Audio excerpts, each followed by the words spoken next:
Our today's topic is 2D composite transformation.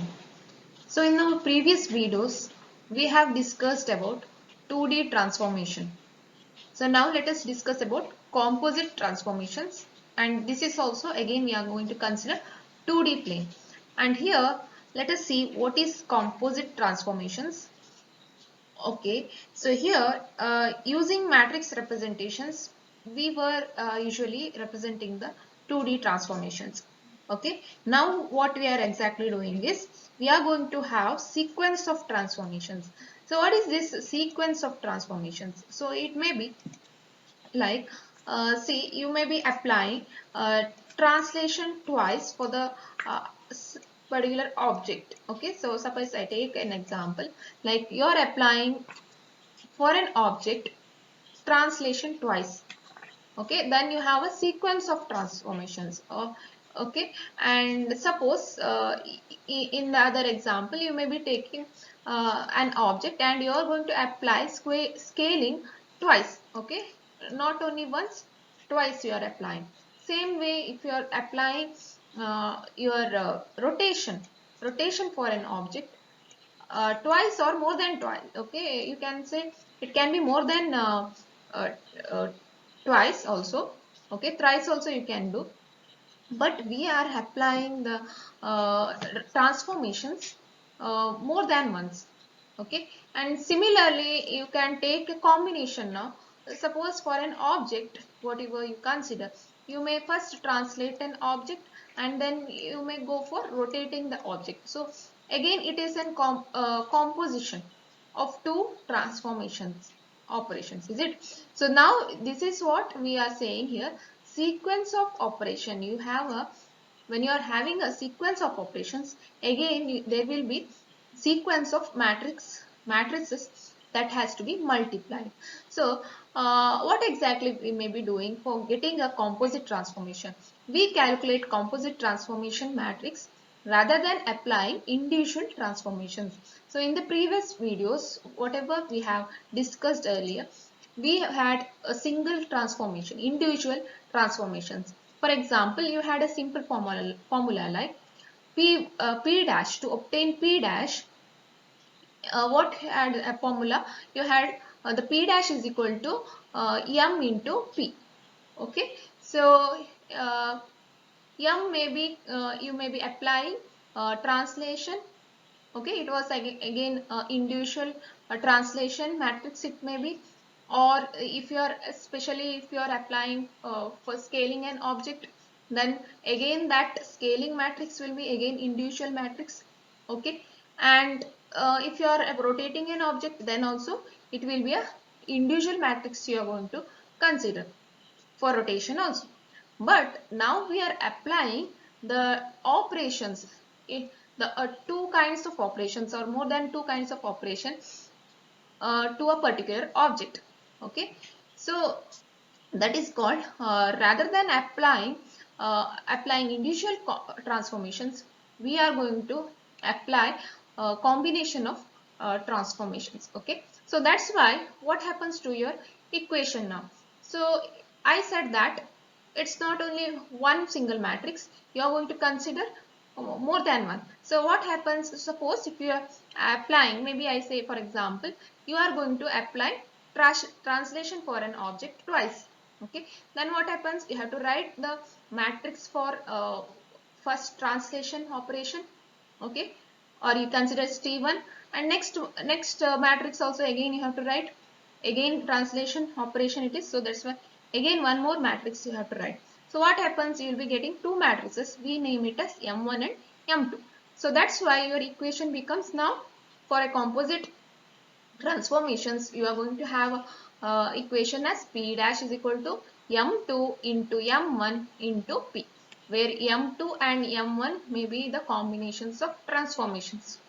Okay, and here P1 P1 is P dash, sorry, P dash is equal to, so if you are multiplying M2 and M1, these are actually matrices. Okay, M2 is a separate matrix, M1 is a separate matrix. Okay, so if you are multiplying this, you get a single matrix, that is called M. Okay, we represent by M. This is a final object you are whatever you are getting. Okay, that will be having a single matrix. Okay, so that's why we write it as P dash is equal to M into P. Okay, and next, composite 2D translations, especially if for this is a general formula, and suppose we are doing a 2D translation twice. So let us see, take that case and let us see how you can write the matrices here. Apply the two successive translations T1 and T2. Okay, so for an object, you consider any object, okay, you are going to apply translation twice for the same object. Okay, so first what you will write, T1 is equal to, so how do you represent T1? T1 is T with the translation factors Tx1 and Ty1. Okay, again T2 is again one more matrix it is. Okay, T2 is another matrix and it is with values T of translation factors x2 comma T of y2. Okay, so next, if you are representing the formula, the same formula, this is a general formula. Okay, let us apply for translation now. Okay, so how do you write? P dash is equal to, what is M here? M is again M2 into M1. Is it M2 into M1? So what is here the matrices you have? That is T2 into T1. Okay, translation matrix T2 and translation matrix T1. Okay, so we multiply that with one more points, that is x comma, you have P as the old points, whatever you consider. For example, you may write P as, what is P? P is again a column matrix which contains x and y values, is it? So how do you write it? X and y. Okay, so this is what P is. Okay. So that is equal to, so you can either multiply in this manner, that is first multiply T1 into P. Okay, T1 is translation matrix, it is 3 cross 3 matrix with column matrix. Okay, that is P. And that is if you get the product. Okay, after getting the product of matrix multiplication, you multiply it with T2, another matrix. So that is one case, or else what you can do, you can multiply in another way, that is T2 into T1. You are going to multiply and then you will be multiplying with P. So then you will be getting P dash. What is P dash? Your translated object points you are going to get, that is X dash. Again it is a column matrix, X dash and Y dash will be having. And if it is you are representing with the homogeneous coordinates, then you will be having 1 again. Okay, but here we are considering 2D, so that's why you will be having 2 points there, x1. So this is what you are going to have. Okay, so composite transformation matrix is in the coordinate form.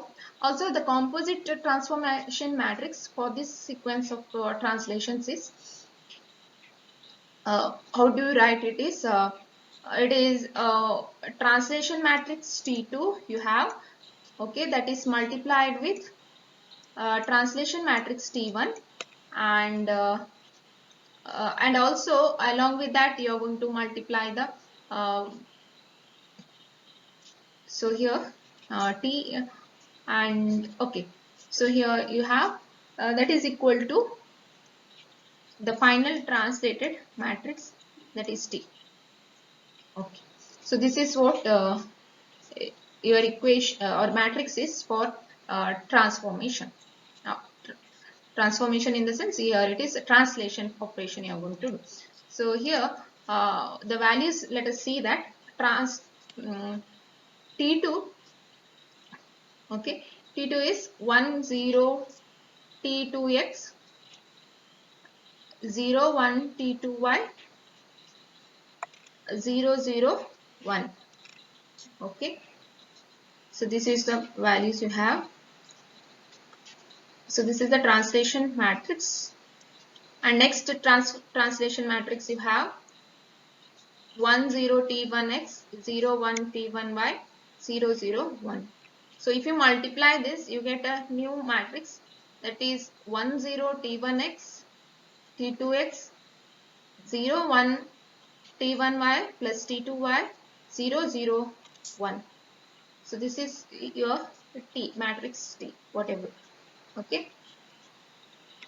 So in general, what you can write, T of T matrix T with the translation factors T2x and T2y is multiplied with the another matrix T with translation factors T1x, T1y, that is equal to T of T1x plus T2x, T1y plus T2y.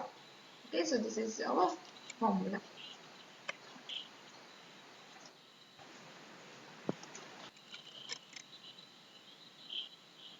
Let us see the composite operation for a two-dimensional figure. Okay, so let us see how we can write a composite two-dimensional rotation matrices. Or again, when I say two-dimensional composite two-dimensional rotations, I talk about uh, an object which is rotated twice or more than twice. Okay, so here two successive rotations we consider here. In this case, two successive rotations R1 and R2 into a point P. Okay, so whenever you rotate an object, you will be rotating with based upon the pivot point. Is it? We consider a point on the plane and we rotate an object with respect to the particular pivot point. Okay, so that is why R1 and R2 rotations will be done based upon that point P. So here, let us take what is P dash now. Let us see how we can write P dash, that is the matrix now. P dash is nothing but the matrix, column matrix. Again, P will be the column matrix which contains the coordinates of the object. Okay, old coordinates you can say. So this is P dash is nothing but the new coordinates, whatever you get. So apply the rotation twice. That means R of theta 2. So here theta 2 represents a degree. Maybe you say 45 degree, 60 degree rotations. Okay, you may have different angles. So that you can consider here theta 2. And once this is first rotation, you can consider again the second rotation you will be having, that is represented as r theta 1. Okay, and again it is multiplied with the column matrix. Okay, that is P. In this way you can write, or else you can write it as P dash is equal to what you have to do initially, you have to multiply both of the rotation matrices r theta 2 into r theta 1. Okay, both are rotation matrix, 3 cross 3 rotation matrix will be having, and that is multiplied with the P. Okay, so multiply two rotation matrices to get composite transformation matrix. Okay, so what is r theta 2 into r theta 1? That is equal to r of theta 1 plus theta 2. You can add the angles there. Okay, maybe I consider here okay, so you can add the angles, any angles you can take. Okay, so theta 1 plus theta 2. So next P, what is P dash? P dash is equal to R of theta 1 plus R theta 2 into P. Okay, so this is our main formula for composite two-dimensional rotation. Okay, so this is the main formula we have. Next, let us see composite two-dimensional scaling. Okay, so same like previous case, we have scaling as another transformation function. So scaling means what? Suppose if we have an object, okay, consider an object. Suppose if you want to increase the size of the object, okay, okay, you may be moving away from the origin. Okay, you may move your object away from the origin to increase the size of the object. or if suppose if you want to decrease the size of the object, then you may be going for you will move the object near to the origin. Okay, so that is what how scaling happens. So here again, scaling, if you are doing twice, that means what? Suppose I say here, once you have uh, changed the object, maybe this is initial initially where your object was. Okay, then next you have increased the scaling. After scaling, once you have applied scaling and you have increased the size, again second time, again if you are going to apply the same operation, that is scaling, then again your object size will be increased. Okay, and it will move away from the origin. So scaling, if you are doing it twice, you will have the matrix again. So how it happens, see here the matrix formula. It is it will have the matrices will have the scaling factors, is it? So S of Sx1 comma Sy1. Okay, scaling factors it will contain this first matrix. Again this second matrix. Okay, that is again the scaling second time you are going to do the scaling process. So that is Sx2 comma Sy2. So this is one matrix S and S. Okay, that resultant matrix you will be writing S is equal to that is equal to S of what are the terms it will contain, scaling factors Sx1 into Sx2 comma Sy1 into Sy2. So this is our formula. Okay, so if you are writing in the form of a matrix, the same formula. Okay, how do you write it? So it contains S of here you have scaling, so twice if you have done. Okay, so that's why we write it as S initially for this matrix. I say here, for example, here. Okay, take this matrix we have written here, that is with the scaling factor S1x 0 0 0 S1y 0 0 0 1. Okay, this is for the first matrix, and the next matrix you have, that is with scaling factor Sx2 0 0 0 S2 Sy2 also can write it. Okay, 0 0 0 1. So this is our two matrices whatever we have written, and then you get a resultant matrix. So we have what you have to do, you have to multiply S2x with S1x, is it? So this one you are going to multiply. So what you get here, the first row will be getting S1x into S2x. Okay, and then in the second row here you have the value. So there also you are going to multiply it with this particular value, is it? That's why we get here in the second row S1y into S2y, and rest of the values are all 0. So there will not be much of the changes, and at last you have 1.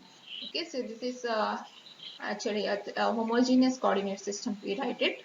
Okay, so these are all composite two-dimensional transformations. Okay, you can apply any of the transformations twice or more than twice also. Okay, so let us see in the next topics based on this. General two-dimensional pivot point rotation. So in the previous examples or previous videos, if you have seen, we had pivot point rotation. So what is this pivot point rotation? So suppose if your rotation happens about the origin, okay, your fixed point, suppose if you take to rotate an object, and if your fixed point is on the origin, then it is easy to rotate. Okay, okay. So we had formulas or matrices for rotation about the origin. Okay. Till now we have studied in that manner. And now suppose if your uh, rotation happens at an pivot point. For example, it's not about the origin. Now I say, okay, it's not about the origin. Your pivot point is somewhere else on the screen, maybe it's far from the origin. Okay, so then we call it as pivot point rotation. So graphics packages generally provide only origin rotation, but now we want to do rotation far from the origin. So how to do that? So let us see that. To perform translate, rotate, what you have to do is we have to go for a sequence now. So what you have to do? You have to do it. So I say here, uh, if your object is placed uh, far away from the origin, what you have to do first, you have to bring this object to the origin. Okay, then rotate the object about the origin and again place the object back to the original position. So that is our procedure here. Okay, first step, second step happens here, third step again you are going to move the object to the same original position. Okay, so here let us see the steps here.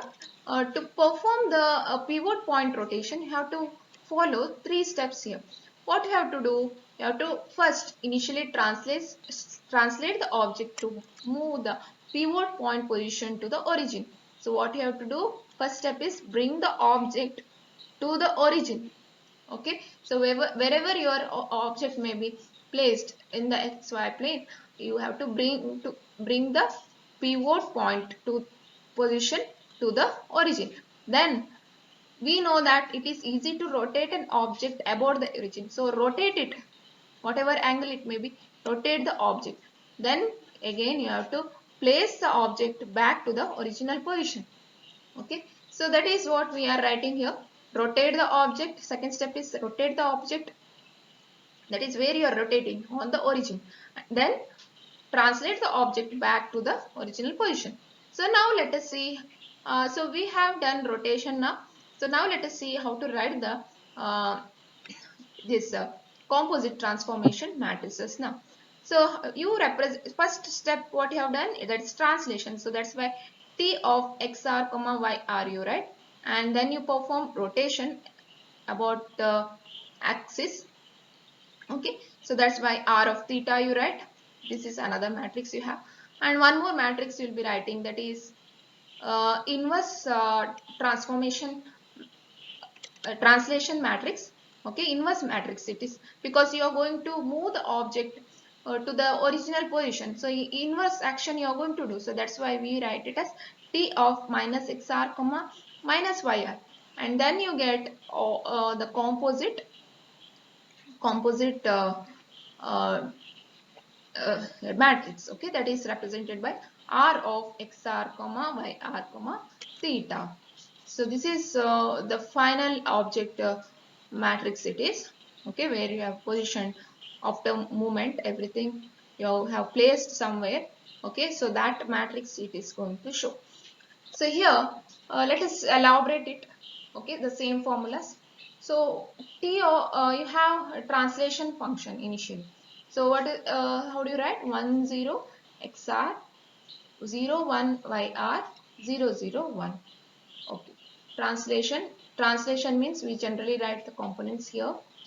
Okay, and then rotation matrix. How do you write rotation matrix? Cos theta minus sin theta 0, sin theta cos theta 0, 0, 0, 1. So this is a homogeneous rotation matrix. Is it translation matrix, homogeneous translation matrix? Then we have rotation matrix. Let us write one more translation you are going to do, but it is an inverse translation function you are performing. So that's why we have the values here minus xr and minus yr, or inverse translation you can say here. Is it? So finally you are having an uh, composite matrix. Is it? That's represented by r. So how do you write it? Let us see that. Okay, so after all multiplication process of the three matrices, you get a resultant matrix as cos theta minus sine theta you have middle value it is, and next you have xr into 1 minus cos theta plus yr into sine theta, then sine theta you have, then you have cos theta, yr into 1 minus cos theta minus xr sine theta 0 0 1. So this is our final matrix after the pivot point rotation. Let us consider an example for showing the pivot point rotation. So consider an object. So this is a triangle. Okay, it has got an pivot point at position xr comma yr. So original position of the object you have, and also the pivot point is also mentioned here. And this triangle, when you are saying, you will be having the end vertices also for this triangle. So note that you have to enter the values of the vertices as well. And next step is, so you are having the object at a pivot point now. Now you have to rotate uh, this object, is it? So what you have to do, the next step is you have to bring back this object to the origin. So that is shown here. Okay, translation of the object so that the pivot point xr and yr is at the origin. So bring it to the origin, xr and yr. So that is our pivot point now. And they have asked you to rotate now. Rotate about 90 degree to the left. So that is the third step, rotate about origin. So now rotation is over, and again you have to uh, take this object to the original position. So that's why we move the object away from the origin. So it is being placed on the 2D plane in this manner. So translation of the object so that the pivot point is returned to the position xr and yr. So this is our steps we have for rotation of the pivot uh, or the object with the pivot point. So we had an example in the previous slide. So another example you have where you are going to again do the rotation about the pivot point. So here also again, if you are seeing the process, what exactly you may be doing, initially your translation operation happens, then you are going to rotate the object. So you have second step is rotating and again translating. Okay, translating back to the original position. So based on this only you are going to write the matrices. So that's why your first initial matrix will be T of xr comma yr, and then you are going to rotate. So that's why r into theta you are going to write. So this is one more rotational matrix you will be having. And again the inverse translation matrix you have, that is T of minus xr comma minus yr, and then with the finally you will be getting after multiplication of the three matrices you get composite matrix r of xr comma yr comma theta. So two-dimensional fixed point scaling. So till now the scaling operation, the matrices whatever we had written the homogeneous matrix as well. So that matrix was actually written based upon considering the fixed point as the origin. Okay, so we had formulas and matrices for the scaling about the origin. But now if you want to do the scaling about the fixed point, that means somewhere on the xy plane away from the origin. I say now your scaling has to be done away from the origin based upon taking the certain fixed point. Okay, certain fixed point. So that's why we call it as a fixed point scaling, which is not you are not going to do the scaling here in the origin. Okay, we want to rotate the to scale the object away from the origin. So what is the process now? The same like your previous process, we have three steps here. To perform the translate, scaling, translate sequence, we have three steps here. So let us see the first step, that is translate the object to move fixed point position to the origin. Then what you have to do? Scale the object with respect to the coordinate origin. Then use the inverse of translation in the step 1 to return the object back to the original position. So that means what? Scaling means what? Scaling means if suppose we are going to increase the size of the object, then we say it as a scaling process. Similarly, if you are going to decrease the size of the object, then also it's called scaling. So now we want to scale an object with respect to the fixed point. Is it? So step is here. First step is what you have to do. You have to bring the object to the origin. You have an object somewhere out away from the origin. So that object has to be first placed about the origin. So place it on the origin. Then after doing the scaling process, maybe you can increase the size or decrease the size of the object based upon your problem. But the thing is you have to scale it or placing it on the origin. And scaling is very easy. You are placing it on the origin. Then after scaling, you can use the inverse uh, translation function and you can move back the object to the original position. So that is our procedure here. So how do you write the composite matrix coordinates form? So first operation is translation. So we write a translation matrix. Then we are going to do scaling factors you will be having, that is noted as sx comma sy, and then you will be having inverse translation, that is represented as t of minus xf comma minus yf. Okay, then you will be having final homogeneous scaling matrix. Okay, about the fixed point. Scaling matrix, that is about the fixed point, you can say.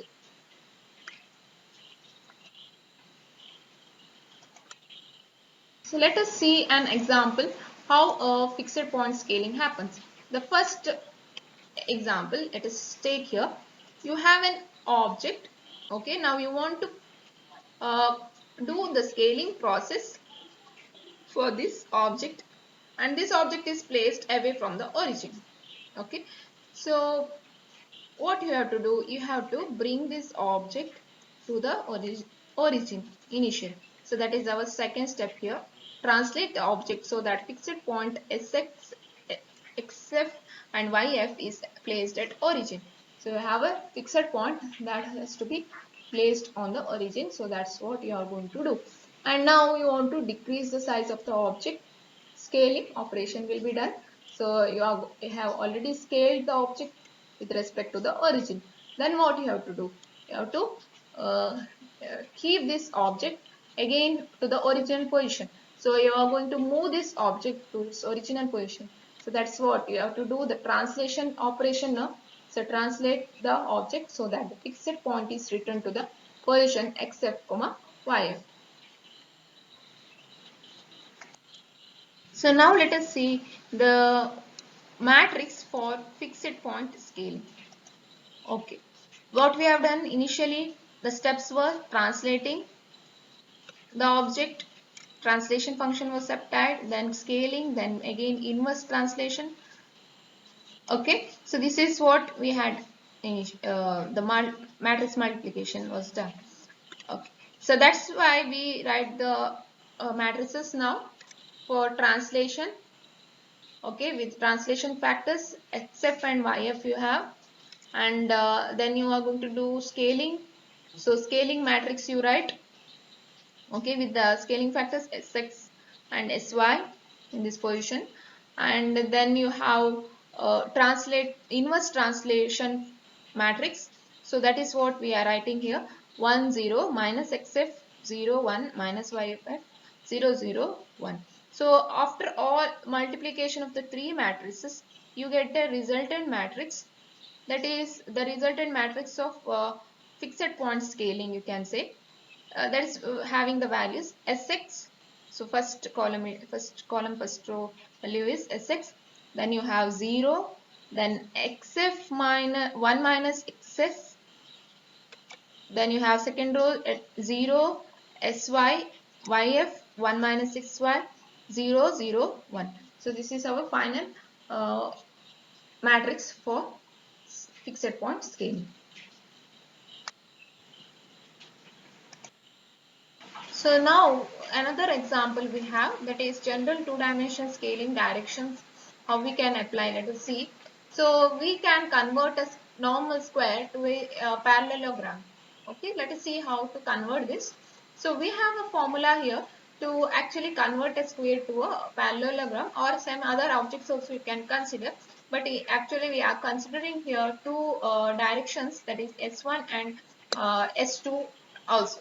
Okay, scaling factors you will be having S1 and S2, and also you will be rotating the particular object with respect to certain axis, and you'll be having the angles between them. So let us see how to do this process. So initially what you have to do is, for converting you have to rotate the object, that is inverse way you are going to do, inverse transformation you can say. So inverse rotation process, it's happening, and then again you are going to scale the object, and again you are going to rotate the object. Okay, so this is another way of doing the scaling process. So let us see the formula for this particular process. Okay, now it contains two scaling parameters, S1 and S2. So that is what we write here, S1 cos square theta plus S2 sin square theta, and next second column you have S2 minus S1 cos theta sin theta, and then you have 0, S2 minus S1 cos theta sin theta. This is the second row, first column value you have. Then you have S1 sin square theta plus S2 cos square theta, and then you have 0 last point, and then you have 0, 0, 1. So this is to scale the object uh, with respect to certain angles. Okay, that is theta 1 and theta 2 you may have it. So here, uh, this is how we convert a normal square to a parallelogram.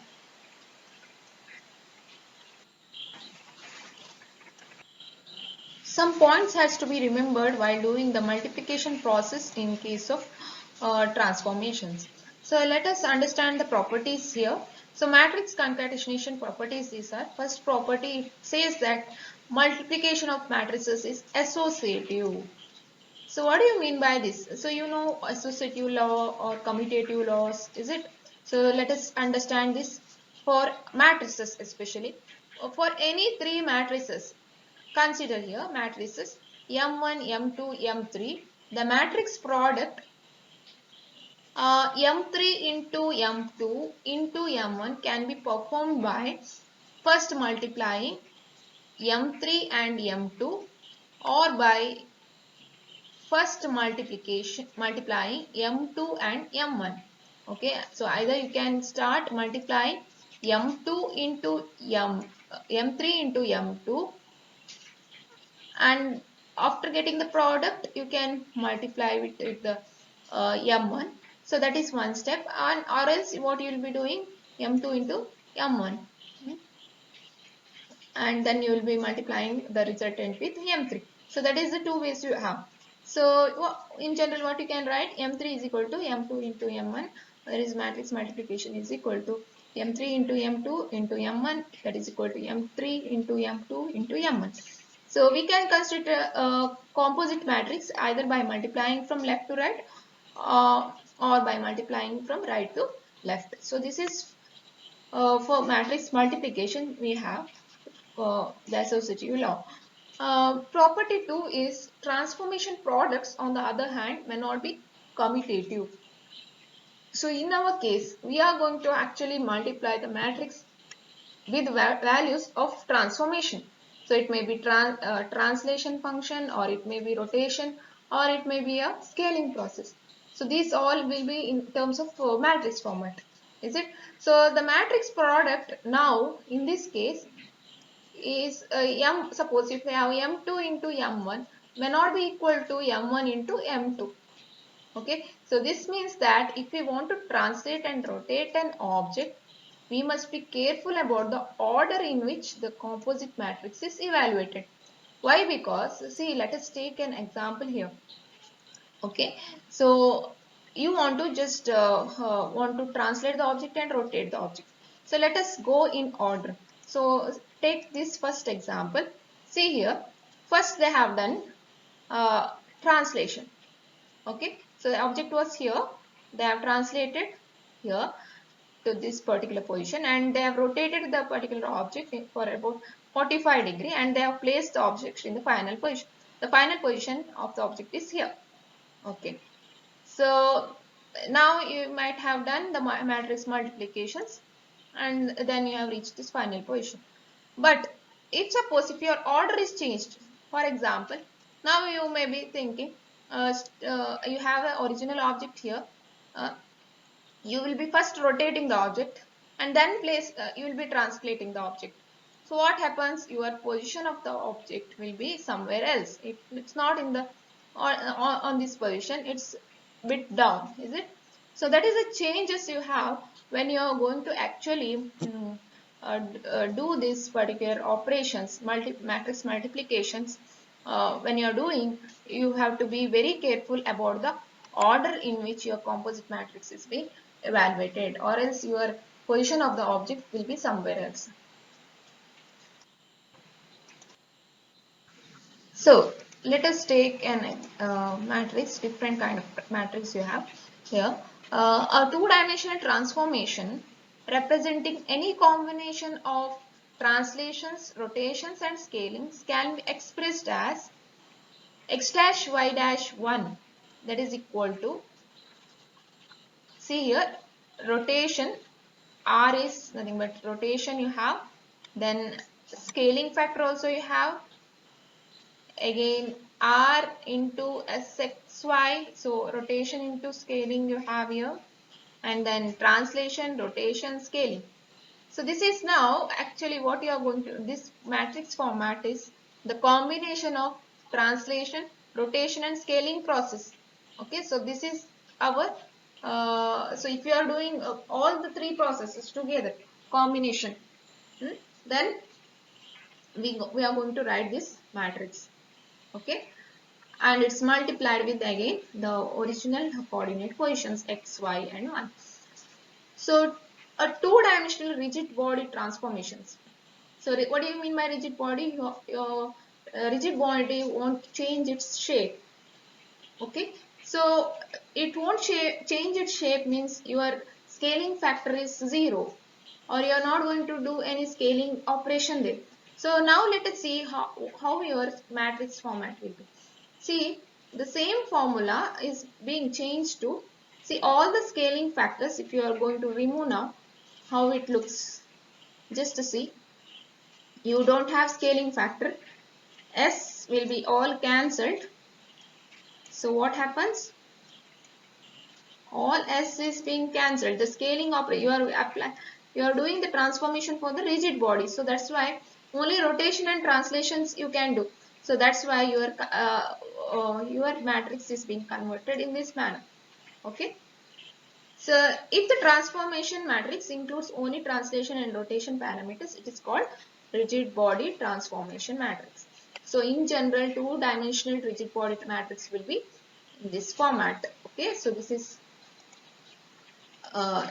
our final matrix for rigid body transformation. Okay, so remember that we are doing only rotation activity and the translation activity. Okay, so this is the main thing here. A rigid body change in coordinate positions in some is sometimes called as rigid motion transformation also. Next topic is other transformations. So we have basic transformations as translation, rotation and scaling, and these transformations are mostly included in graphic packages. But some other packages, okay, it also provides certain additional transformations. So what are these additional transformations we have? That are reflection and shearing. Okay, reflection effect and shearing effect you have. So let us see that what is reflection. So where exactly you may be seeing your reflection? On the mirror, is it? So a reflection is a transformation that produces a mirror image of an object. A mirror image generated by rotating an object 180 degree about the reflection axis, we can see here. So we can choose axis of reflection in xy plane or perpendicular to the xy plane. So you can choose your axis where you want to rotate. Okay, rotation axis, we need a rotation axis there to rotate the object. So we can choose either the normal xy plane or perpendicular to the xy plane. So here rotation will happen, for if you see this particular example, rotation happens about 180 degree. So 180 degree, see the position how it was. The original position of the object was here above the xy plane, and you have rotated the object uh, along the x-axis.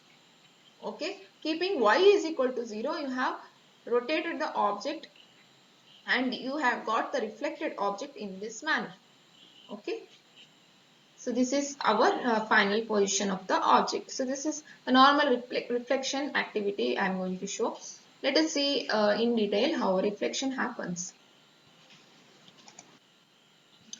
Reflection. A transformation that produces a mirror image is called an reflection. And as I said, there will be also axis of reflection.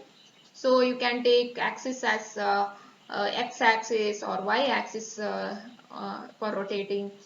Okay, so you can take like a diagonal axis also. So different axes you have, but rotate, you have to rotate object about 180 degrees. Okay, and see here in the previous example, as I said, how the reflection was occurring. So reflection in the previous slide, okay, take that example here. Okay, reflection was happening about the x-axis and y was actually equal to 0. So how you can write the matrix now for this particular case, the first case. So if you say there, okay, I said x called x values you have. Okay, so in this case x values remain same. Okay, in the first case of in previous example I've shown, okay, how the reflection happens. Okay, you had an example like this. Okay, uh, your image was here and the reflected image you had got here, is it? So x plane, x axis was here and y axis. So what happened? Y is equal to 0 now. Okay, okay, there is change in y values but not change in x values. X values remains same. So that's why your transformation matrix values also will happen in the same manner, the changes for the transformation matrix. So now let us see, x remains same, so actually your matrix will be how your matrix you generally write. Okay, uh, 1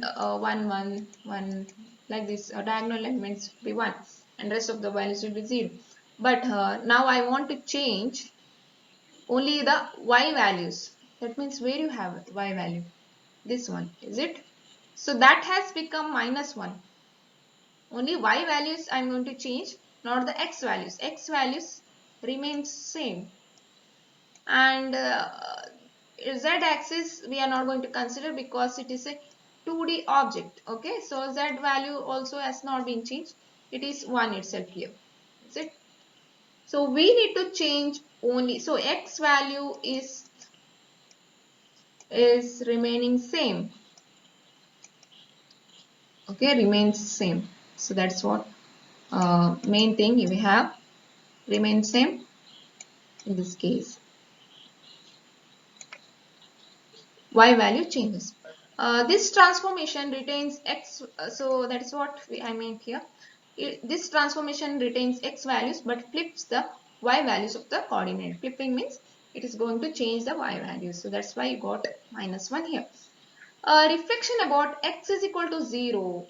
X is equal to 0 flips the x coordinate while keeping y coordinates the same.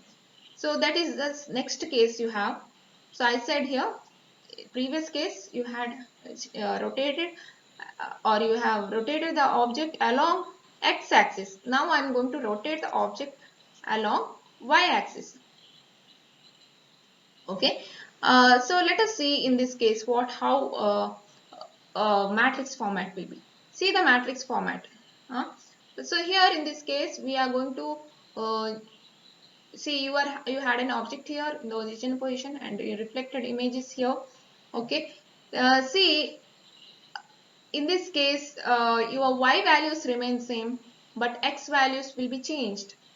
Okay. Y value positions, it's almost same. See here 3 it was.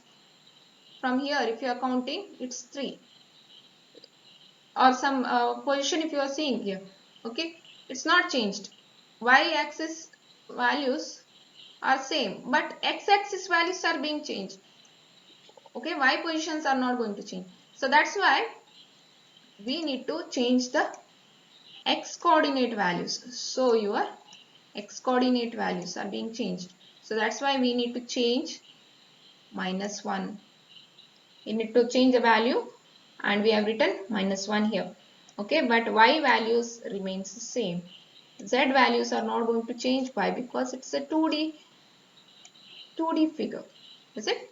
So that's why Z values also it remains 1 itself. Now let us take one more case. See here, your original position of the object was here and you have done a reflection process and it has placed the object in the opposite direction. Okay. Now what happened when you place the object on this particular position? Both x and y values are being changed. So let us see the matrix for this case.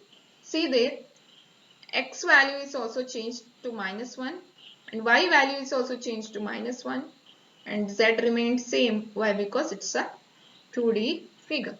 So this is our matrix, coordinate matrix for the reflection process that's happened in this manner.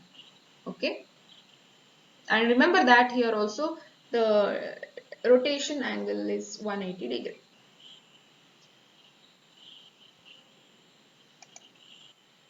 So this is another case I'm going to consider here for showing the reflection. So here consider a line that is a straight line, okay, with y is equal to x. Okay, y and both y and x values are same. Okay, y is equal to x. So now your original object was placed here and you have rotated the object and placed the object in this particular position. Okay, and the axis of rotation is this particular axis. Okay, so if you choose the reflection axis as diagonal line y is equal to x, the matrix is now in this manner.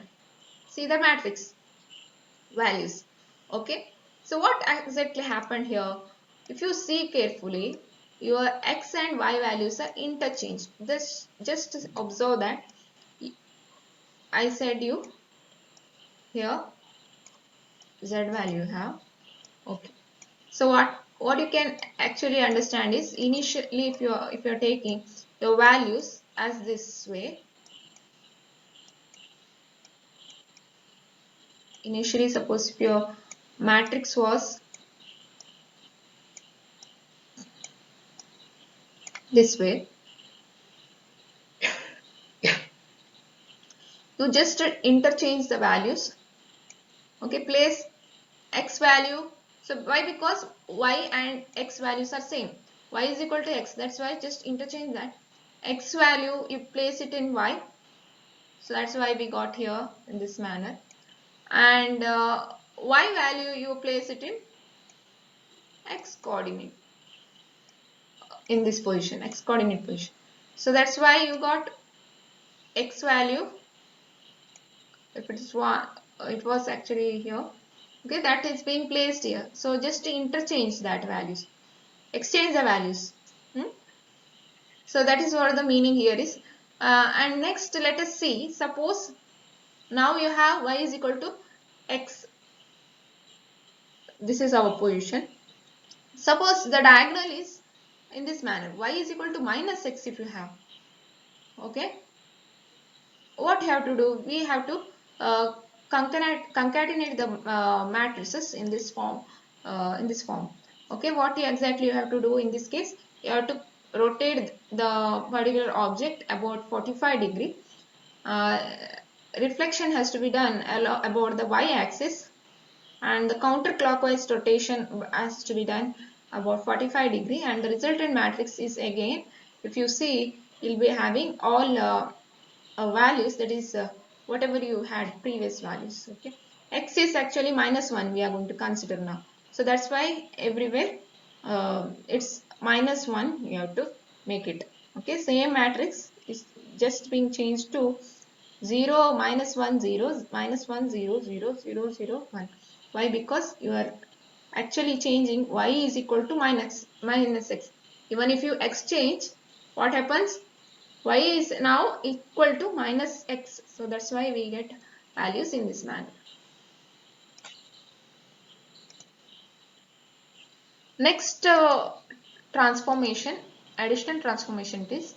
So the first one you had reflection, second one is shearing. Okay. So what is this shearing? So suppose you have an object and you want to distort the shape of the object. You want to just change the shape of the object, then you are applying the shearing effect there. So a transformation that distorts the shape of an object such that the transformed shape appears as if the object were composed of interlayers that had been caused to slide over each other is called shearing. So actually internally it is going to just change the internal layers so that the object is going to be changing its shape. So two common shearing transformations are those that shift the coordinate x values to those that shift the y values. An x direction shear relative to the x-axis is produced with the transformation matrix. So you'll be having, for actually shearing effect, you'll be having a shearing this factor also, again, that is represented by hx. Okay, so how do you write the common formula now? So it is x dash is equal to x plus shx into y. Okay, into y, and y dash is equal to y. Okay, so this is our formula. Remember that relative to x-axis we have written this particular formula, shearing effect. So let us consider the example here. So this also happens along the x-axis itself, the shearing effect. So set any real number assigned to the shear parameter shs. Okay, and now here your shs value is equal to 2. Consider an shs value as 2. So now you want to convert this square to a parallelogram. Okay. So what exactly you may be doing? Your lower base is not going to change. Okay. Lower base it's same, but just I said that the x values. So here x values is going to change. Okay. So what is the x value here? You have 0 and 1, and here you have above 1 you have 1 and 1, is it? So if you consider this particular thing, what is that uh, effect you have to add is 0 plus 1. Okay, sorry, shearing effect is 2, so 0 plus 2 you get 2 as one position, and the other x value remains same, so 2 comma 1. Okay, and another value 1 you have here, is it? So that 1 plus shearing effect, that is 2. So you get x-axis value, that x coordinate value, that's 3 and 1, y remains same. Okay, y remains the same. So we got a new coordinates now, 2 comma 1 and 3 comma 1. So your square is being changed to parallelogram with the value see here, that is 2 comma 1 and 3 comma 1.